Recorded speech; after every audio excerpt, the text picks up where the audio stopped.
Hello students, presently हम ray optics study कर रहे हैं और रे ऑप्टिक्स में हम पढ़ चुके हैं रिफ्लेक्शन वाला चैप्टर। और रिफ्लेक्शन वाले चैप्टर में हमने अब तक स्टडी किया है आपकी रिफ्लेक्शन के लॉज एंड स्फेरिकल मिरर्स के बारे में पढ़ चुके हैं। आज हम बात करेंगे मल्टीपल रिफ्लेक्शंस की। तो देखिए, जो टॉपिक है काफ़ी इम्पोर्टेंट है, समझेंगे थोड़ा ढंग से। देखिए, स्टार्ट करते हैं। टॉपिक है that is multiple reflections of light. Topic is that is multiple reflection of light, multiple reflection of light by two plane mirrors, by two plane mirrors inclined with each other, inclined with each other। देखिए, अब इस point को जरा ढंग से समझिए। ये point क्या कहता है? सपोज करो आप कहते हैं दो प्लेन मिरर हैं। मान लीजिए this is the first plane mirror,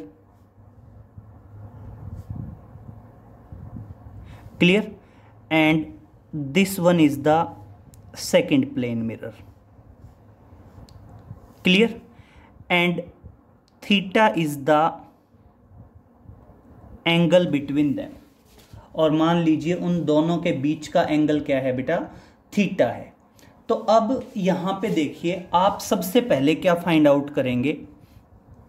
आप सबसे पहले फाइंड आउट करेंगे n, और n इज इक्वल टू क्या होगा? 360 बाई थीटा। सबसे पहले हम क्या फाइंड आउट करेंगे? n फाइंड आउट करेंगे, और n बेसिकली किसके बराबर होगा? 360 बाई थीटा होगा। और अब दो कंडीशन आएंगी। सबसे पहली कंडीशन सुनिए, सबसे पहला पॉइंट क्या आएगा? If n is even number. तो देखिए, अगर आप यहां पे बताएंगे if n is even number,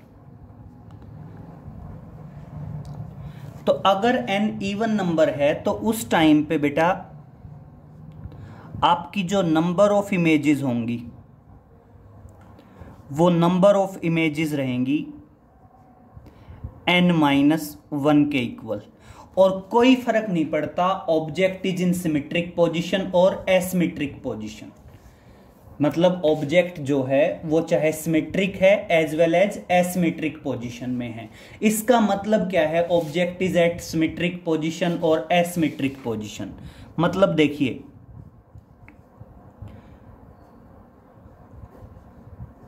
object is in symmetry और एसिमेट्री। ये पॉइंट समझिए। अभी मान लीजिए अगर हम कहते हैं ऐसा कब होगा? चाहे ऑब्जेक्ट किस में हो, आपका सिमेट्रिक पोजीशन में हो और एसिमेट्रिक पोजीशन में हो, कोई फर्क नहीं पड़ना। चाहे ऑब्जेक्ट आपका किस में हो बेटा? एसिमेट्रिक पोजीशन में हो और एसिमेट्रिक पोजीशन। इस पॉइंट को समझिए, ये पॉइंट क्या है? मतलब हम ये कह रहे हैं ये दोनों आपके क्या हैं? प्लेन मिरर हैं, और उनके बीच में क्या है? थीटा एंगल है। अगर मान लीजिए आप बात करते हैं एंगल बाइसेक्टर की, अगर मान लीजिए ऑब्जेक्ट यहां पे है, ऑब्जेक्ट कहां पे है? यहां पे है, तो ये तो क्या है? सिमेट्रिक पोजीशन है। That is symmetric position, symmetric position. Symmetric position क्या होती है? सिमेट्रिक पोजीशन होती है जब ऑब्जेक्ट क्या हो? एंगल बाइसेक्टर पे हो। ऑब्जेक्ट कहां पे हो? ऑब्जेक्ट हो आपके एंगल बाइसेक्टर पे। ठीक है, मतलब एंगल बाइसेक्टर का मतलब क्या है, ये एंगल θ/2 और ऑटोमेटिक आपका ये एंगल भी क्या आ गया, θ/2। अगर जो ऑब्जेक्ट है वो अगर एंगल बाइसेक्टर पे है तब तो वो होती है सिमेट्रिक पोजीशन। क्लियर। और इसके अलावा ऑब्जेक्ट चाहे यहाँ है, यहाँ है, यहाँ है, कोई फर्क नहीं पड़ता, वो सारी की सारी क्या है, एसिमेट्रिक पोजीशन है। मान लो ऑब्जेक्ट यहाँ पे है तो ये आपकी क्या है, एसिमेट्रिक पोजीशन हो गई। Clear, that is asymmetric position,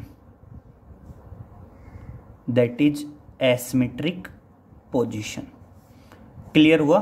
तो अगर ऑब्जेक्ट चाहे सिमेट्रिक पोजीशन पे हो और चाहे ऑब्जेक्ट एसिमेट्रिक पोजीशन पे हो, सिमेट्रिक पोजीशन का मतलब क्या होता है, जो कंप्लीट एंगल होता है, मान लीजिए आपका कंप्लीट एंगल थीटा है और आप बात करते हैं उसके बाइसेक्टर की, एंगल बाइसेक्टर की। अगर आपका एंगल बाइसेक्टर है, एंगल बाइसेक्टर है और एंगल बाइसेक्टर वाली लाइन पे अगर ऑब्जेक्ट है तो वो तो क्या होता है, सिमेट्रिक पोजीशन होती है ऑब्जेक्ट की। ये मान लीजिए ऑब्जेक्ट है ओ या ओ डैश जो भी मान लीजिए, तो जो ओ है वो सिमेट्रिक पोजीशन में है और जो ओ डैश है वो एसिमेट्रिक पोजीशन में है। तो कोई फर्क नहीं पड़ता, नंबर ऑफ इमेजेस यही रहने वाली है। प्रॉब्लम आती है अगर n आपका ओड नंबर हो तो। अब दूसरा पॉइंट समझिए, अगर आप कह देते हैं if n is odd number, if n is odd number, अगर बेटा n ओड नंबर आ जाता है तब थोड़ा सा आपने ध्यान रखने की जरूरत है, तब नंबर ऑफ इमेजेस क्या होंगी, उस टाइम पे दो सिचुएशंस आ सकती हैं। उस टाइम पे आपकी number of images equal to n भी हो सकती हैं और आपकी नंबर ऑफ इमेजेस n-1 भी हो सकती हैं। अब ये कंडीशन क्या है बेटा, अब ये कंडीशन सुनिए, n इज इक्वल टू मतलब जो नंबर ऑफ इमेजेस हैं वो n के इक्वल होंगी और किसके लिए होंगी, फॉर एसिमेट्रिक पोजीशन। किसके लिए होगी, for asymmetric position, for asymmetric position. Clear. और n जो नंबर ऑफ इमेजेस हैं वो n-1 होंगी किसके लिए बेटा, for symmetric position, for symmetric position. Clear. और अगर देखो इसी में हम बात करते हैं, ये दोनों पॉइंट इंपॉर्टेंट हैं, सिमेट्रिक पोजीशन और मतलब number of images n even आए तब तो कोई प्रॉब्लम नहीं है, नंबर ऑफ इमेजेस n-1 आएंगी। और अगर n ओड आता है तो उस टाइम पे नंबर ऑफ इमेजेस n भी हो सकती हैं और n-1 भी हो सकती हैं। एसिमेट्रिक और सिमेट्रिक पोजीशन, ये दोनों पॉइंट आप ध्यान रखेंगे। 2 पॉइंट और नोट में डालेंगे। अब कुछ पॉइंट, 2 पॉइंट क्या, अब 3-4 बातें हैं जो आप नोट में डालेंगे। कैसे नोट में डालेंगे, पहला पॉइंट, अगर थीटा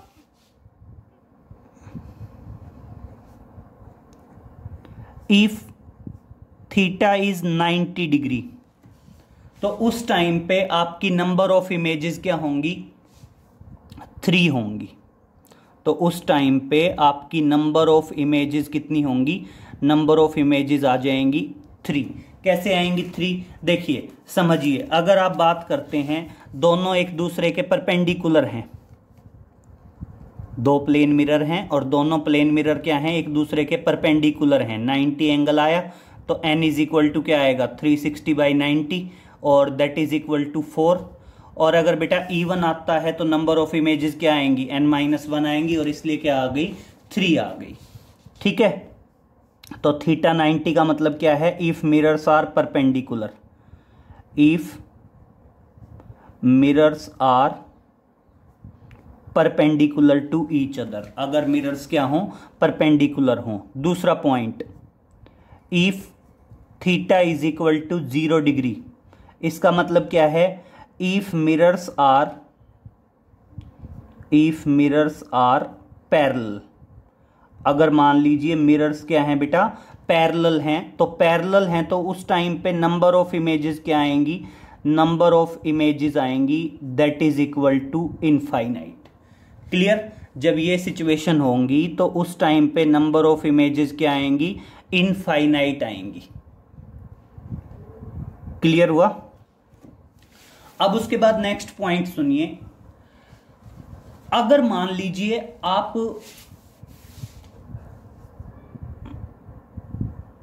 अपनी कंप्लीट इमेज ऑब्टेन करना चाहते हैं, जैसे समझिए हम बात करते हैं, ये कोई पर्सन है,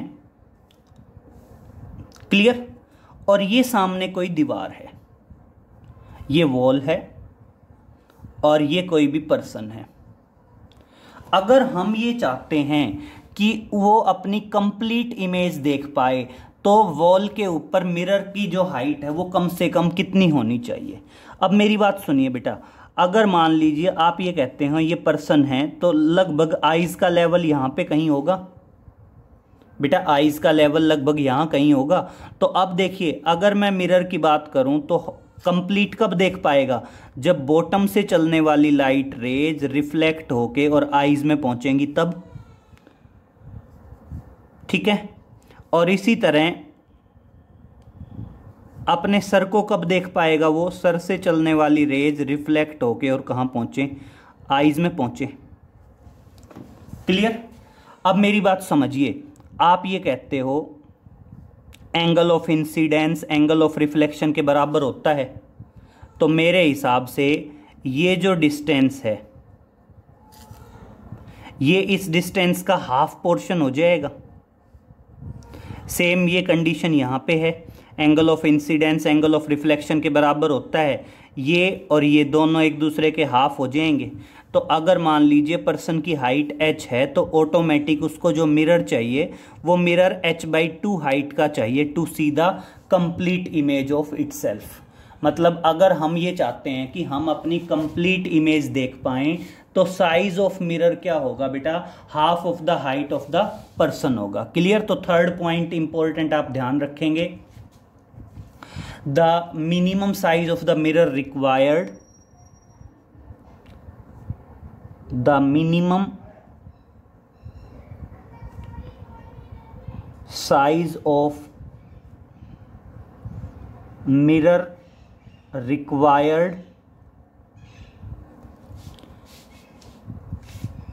to see his complete image, to see his complete image is h/2। तो आप क्या बताओगे, the minimum size of the mirror required to see his complete image is h/2, where h is equal to height of the person, जहां पे h क्या है, height of the person है। Clear? अगर मान लीजिए h हाइट का person है, अपनी कंप्लीट इमेज देखना चाहे तो उसके लिए उसको किस साइज का मिरर रिक्वायर्ड है, इसके लिए उसको मिरर रिक्वायर्ड है h/2 हाइट का। क्लियर? अब दूसरा पॉइंट समझिए,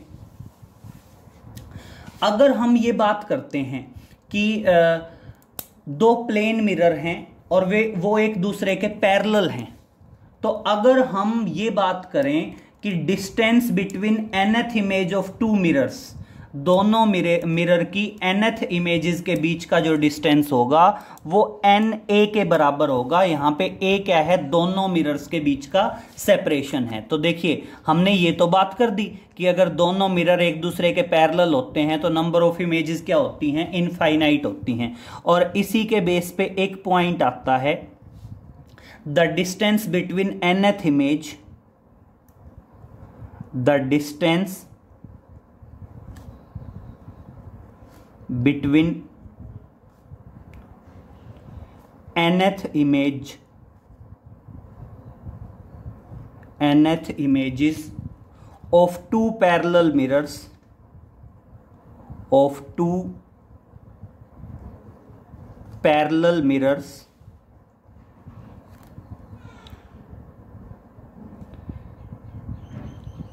is equal to on either side, देखो किसी भी मिरर में on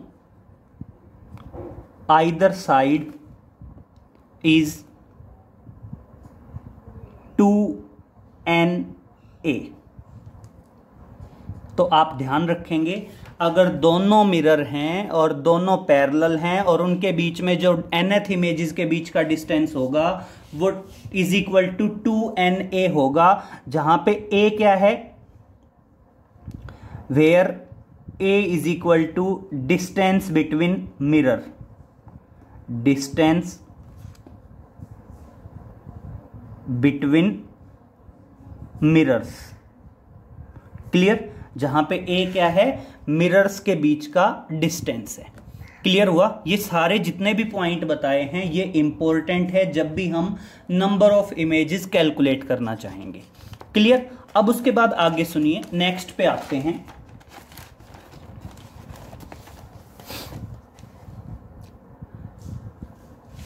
नेक्स्ट बात करते हैं हम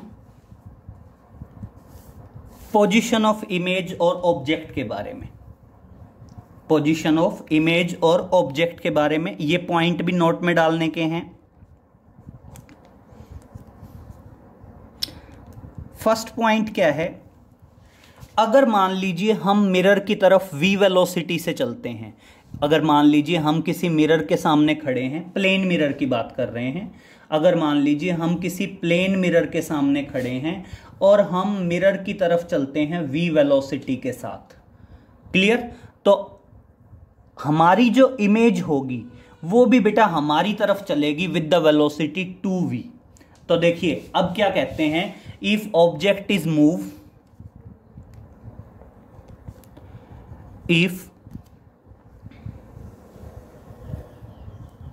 if object moves with speed v towards the plane mirror। अब समझिए बेटा, अगर ऑब्जेक्ट प्लेन मिरर की तरफ v वेलोसिटी से चलता है तो आप क्या बताओगे, then speed of image will be 2v with respect to object and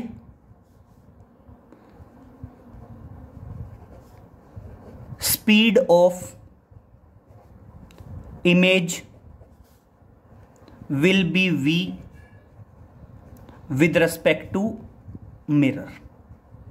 clear? अगर देख लीजिए हम मिरर की तरफ v वेलोसिटी से चलते हैं तो ध्यान रखना इमेज की स्पीड 2v भी हो सकती है और v भी हो सकती है। 2v तो क्या होगी, विद रेस्पेक्ट टू ऑब्जेक्ट होगी, और v क्या होगी बेटा, विद रेस्पेक्ट टू मिरर होगी। क्लियर? तो एक चीज क्लियर करिए, अगर मान लीजिए मिरर ऑब्जेक्ट की तरफ मूव करता है d वेलोसिटी के साथ, then image move towards the object by the distance 2d। Clear? ध्यान रखना ये सिंपल वही पॉइंट है। दूसरा पॉइंट समझना,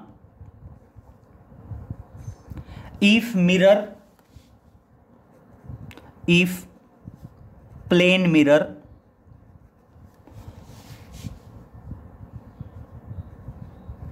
moves a distance d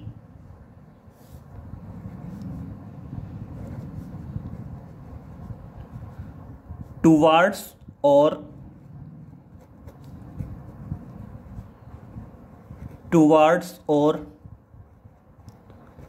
away from the object,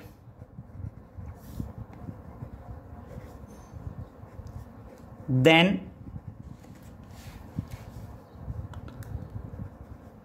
image moves a distance 2D, moves a distance 2D towards or away from the object, towards or away from the object. Clear? अगर मान लीजिए हम ये कहते हैं कि mirror object की तरफ d डिस्टेंस ट्रेवल करता है, तो मिरर के अंदर जो इमेज होगी ना बेटा, वो ऑब्जेक्ट की तरफ 2d डिस्टेंस ट्रेवल करेगी। क्लियर हो गया? अब इसी से रिलेटेड कुछ पॉइंट्स हैं, क्लियर करिए। अगर हम बात करते हैं थर्ड पॉइंट की बात करते हैं, ये इंपॉर्टेंट है, समझेंगे थर्ड पॉइंट। अगर हम मान लीजिए ये कहते हैं कि किसी रूम के दो एडजेसेंट वाल, कोई भी रूम है और किसी भी रूम की दो एडजेसेंट वाल प्लेन मिरर हैं, तो उस टाइम पे number of images of the person कितनी होंगी बेटा? 3 होंगी। तो देखिए क्या बताओगे? इफ टू एडजेसेंट वाल, अगर हम बात करते हैं टू एडजेसेंट वाल, two adjacent walls of a room are plane mirror, then number of images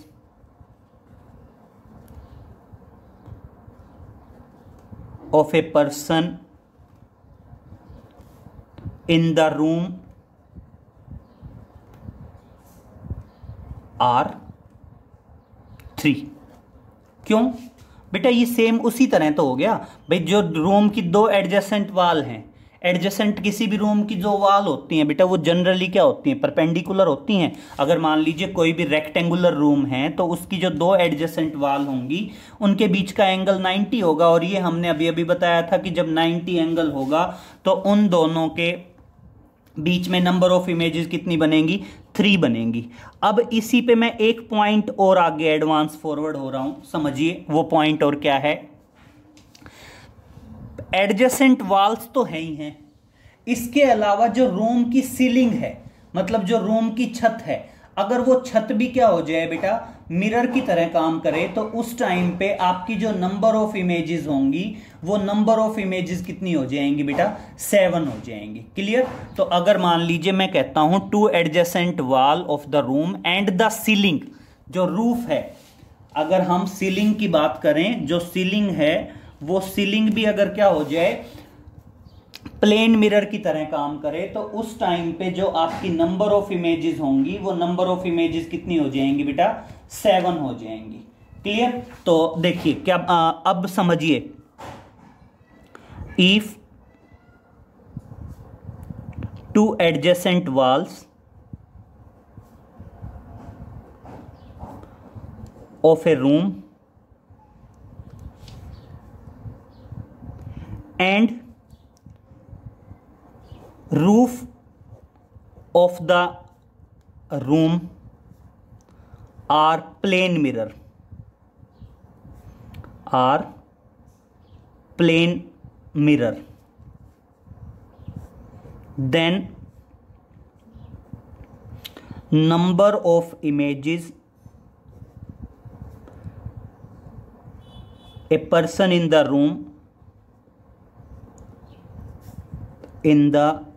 room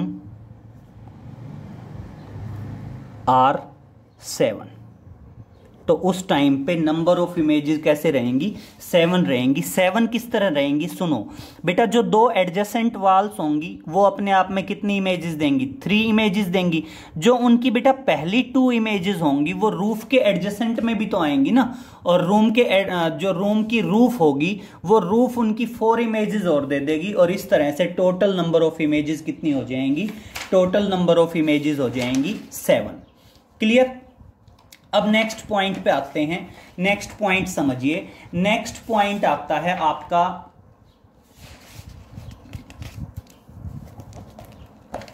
that is deviation. तो सबसे पहले समझिए आप एंगल ऑफ डेविएशन क्या है। बात करते हैं that is angle of deviation. That is angle of deviation. Angle of deviation को जनरली डेल से डिनोट करते हैं।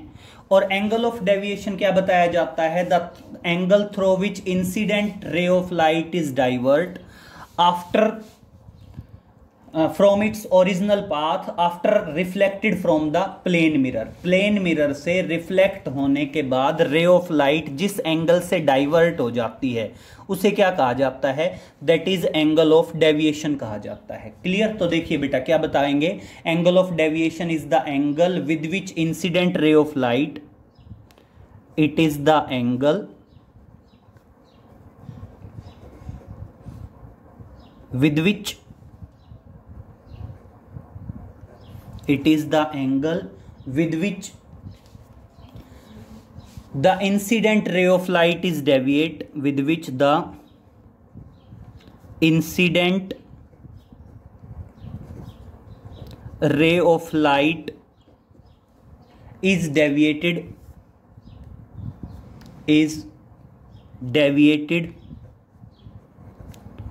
from its original path,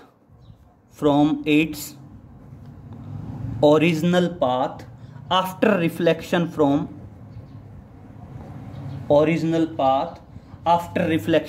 the mirror, after a reflection from the mirror।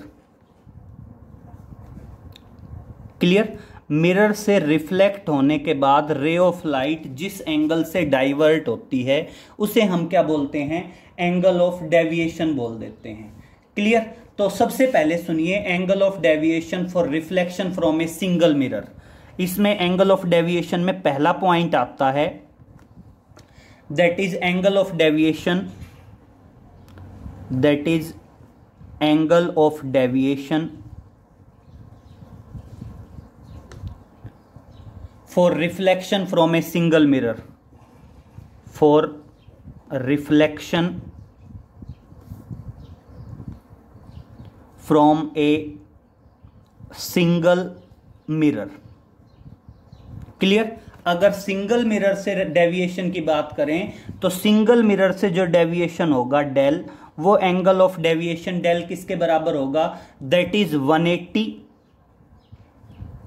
Minus twice the angle of incidence, twice the angle of incidence आ जाएगा I. I क्या है? That is the angle of incidence. कैसे समझिए? मान लीजिए ये plane mirror है। क्लियर? ये कोई रे ऑफ लाइट आई। अब एक्चुअल में तो पाथ यही था, आपका जो एक्चुअल पाथ था, एक्चुअल पाथ तो यही था। अब एक्चुअल पाथ यही था तो रिफ्लेक्ट होएगी, और रिफ्लेक्ट होएगी तो आपका जो एंगल ऑफ इंसिडेंस है वो एंगल ऑफ इंसिडेंस होगा, ये एंगल ऑफ रिफ्लेक्शन होगा, दोनों बराबर होते हैं। तो रे इधर गई तो this is the angle of deviation. ये क्या आएगा? आपका एंगल ऑफ डेविएशन आएगा। और देखिए ये कंप्लीट एंगल कितना था? 180 था, और 180 में से आई और आर अगर दोनों हम घटा दें तो एंगल ऑफ डेविएशन आएगा। तो आई और आर दोनों क्या हो सकते हैं? इक्वल होते हैं। Angle of incidence is equal to angle of reflection. तो चाहे तो twice the angle of incidence बता दीजिए, चाहे क्या कह दीजिए 180 minus twice the angle of reflection, दोनों ही सही हैं। क्लियर? और अगर बाई टू प्लेन मिरर्स हों, और यहां पे देखिए अगर आप ये कह देते हैं that is angle of deviation from reflection from two plane mirror, तो देखिए angle of deviation that is angle of deviation for reflections for reflections from two plane mirrors, from two plane mirrors. अब देखिए, अगर दो plane mirrors हैं और दोनों plane mirrors के बीच का एंगल थीटा है, मान लीजिए ये आपका फर्स्ट प्लेन मिरर है, क्लियर, और ये आपका सेकंड प्लेन मिरर है, और दोनों प्लेन मिरर के बीच का एंगल थीटा है, तो उस टाइम पे आपका एंगल ऑफ डेविएशन आ जाएगा del is equal to 360 minus 2 theta. तो उस टाइम पे आपका एंगल ऑफ डेविएशन आ जाएगा दैट इज 360 माइनस 2 थीटा। तो ध्यान रहेगा, एंगल ऑफ डेविएशन का जो है ये भी काफी इंपॉर्टेंट आता है। अब कुछ बात करेंगे यूजेस ऑफ स्फेरिकल मिरर्स की। देखिए, नेक्स्ट पॉइंट पे आते हैं, that is uses of spherical mirrors. Topic is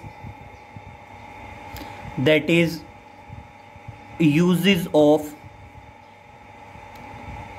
spherical mirrors. Clear. अब यूजेस ऑफ स्फेरिकल मिरर्स में सुनिए, यूजेस ऑफ स्फेरिकल मिरर में हम दोनों की बात करेंगे, पहले कॉन्वेक्स स्फेरिकल मिरर और उसके बाद बात करेंगे कॉनकेव स्फेरिकल मिरर। ठीक है, दोनों के यूजेस हैं, आपके कॉन्वेक्स के भी हैं और कॉनकेव के भी हैं। ठीक है, तो बात करते हैं सबसे पहले कॉन्वेक्स स्फेरिकल मिरर की, that is convex spherical mirrors. अब देखिए, कॉन्वेक्स स्फेरिकल मिरर का बेटा सबसे पहला यूज है, एक तो ये रियर व्यू मिरर के तौर पे यूज किया जाता है इन द व्हीकल्स। क्लियर, जो जिसको एज ए हम ड्राइवर मिरर भी बोलते हैं। किसी भी व्हीकल में पीछे से आने वाले मतलब ऑब्जेक्ट्स को ऑब्जर्व करने के लिए जो मिरर लगाया जाता है, rear view mirror, that is the convex mirror. Clear, तो क्या बताओगे? It is used as rear view mirror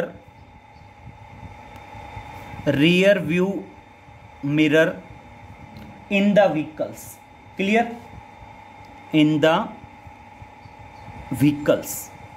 clear, vehicles में यूज होता है बेटा as a rear view mirror के तौर पे। क्लियर, इसके अलावा आप बता सकते हैं it is used in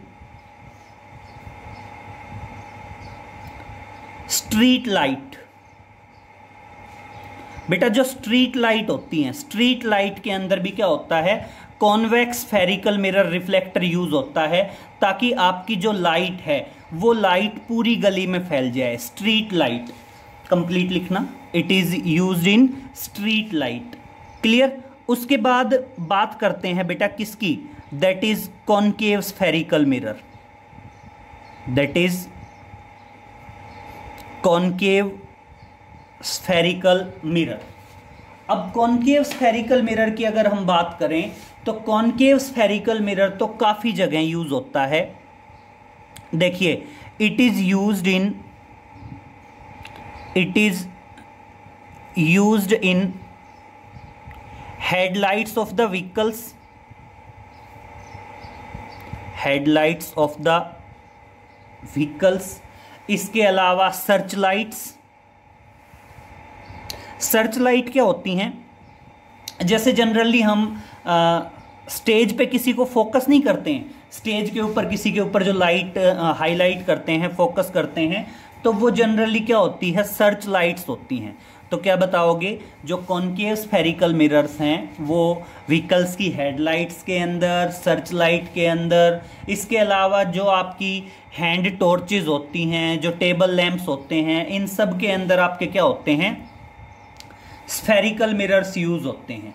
clear, इसके अलावा it is used in solar power plants, it is used in solar power plants. बेटा लाइट रेज को कन्वर्ज करने के लिए सोलर पावर प्लांट में भी यूज किए जाते हैं। इसके अलावा क्या होता है बेटा, used by the doctors, used by the doctors, बेटा डॉक्टर्स यूज करते हैं किसके लिए, like the ear, eyes, teeth, it is used by the doctor to concentrate the light,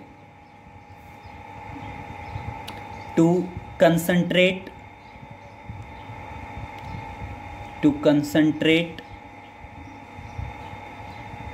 the light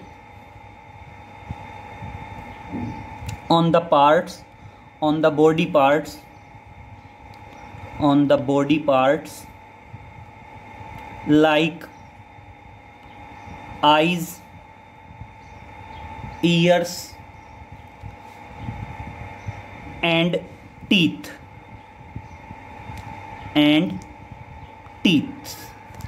clear. तो इस तरह से ध्यान रहे कि जो गाड़ियों की हेडलाइट्स हैं उनमें यूज़ होते हैं, इसके अलावा सर्च लाइट्स में भी यूज़ होते हैं। हाँ, एक चीज़ और सुनेंगे, जनरली ना आपके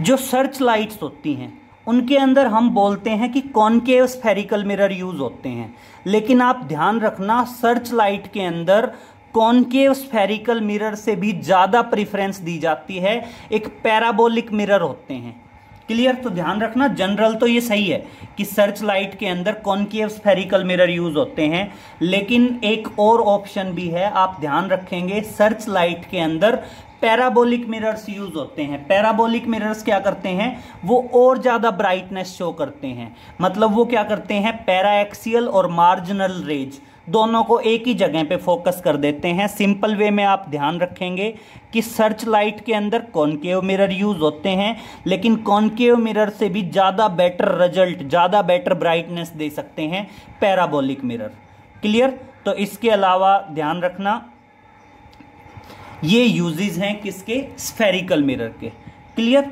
बाकी बेटा जो नेक्स्ट लेक्चर होगा उसमें हम कुछ न्यूमेरिकल्स कैरिड आउट करेंगे आपके स्फेरिकल मिरर के ऊपर, क्लियर। तो इतना नोट कर लेंगे बेटा, बाकी आगे नेक्स्ट लेक्चर में मिलते हैं। Okay, thank you.